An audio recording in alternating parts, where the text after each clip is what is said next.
Tous les jours, des dizaines de personnes viennent au centre de santé de base CSB de Mamassen pour voir qu'ils ne portent pas le coronavirus. Un rhume, une toux, des sensations d'essoufflement et bien sûr la sensation de perdre le goût et l'odorat sont les principaux symptômes de ce qui viennent ici.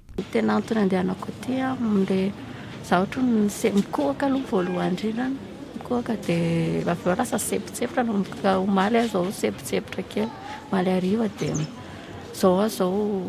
tamin'teo tena sepitra tena nananina kely mihitsy tao amin'ny trarako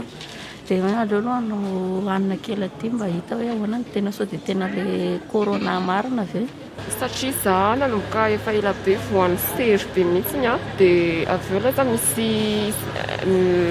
tsy mahare tsirona sakafo tsony sady tsy mahare fofona tsony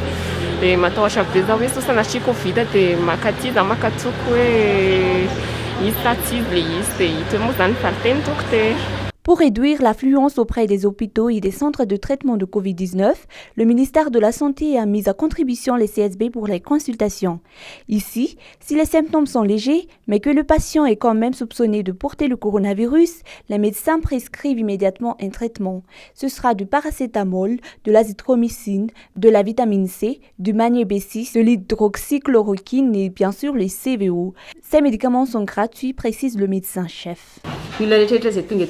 Amin'ny tovam-pahasalamana ka misy soritra aretina dia mahazo fanafody daholo ary marina fa maimaimpona daholo ny fanafody ny Covid-19 ihany a izay mihitsy ny tiana tena amin'ilay olona hoe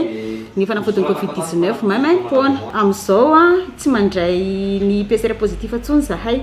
tonga izany ilay olona dia raha tena cas suspect izy dia ampanaovina test izy. Les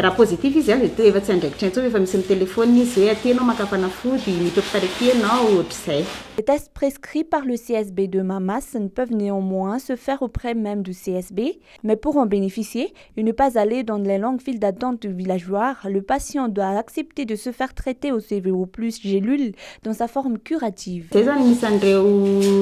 Tovam-pahasalamana ety fotony CSB moa zany fahaizantsika anazy mandray an'ireo izay manasoritra aretina ny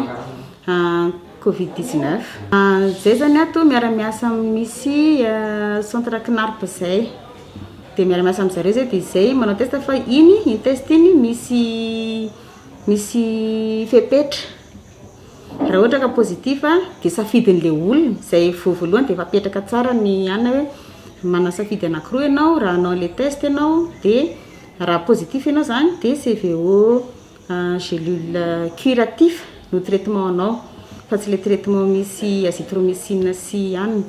fa raha ohatra ka tsy anao le CVO gélule curatif ianao dia ny village voara no manao an'le test.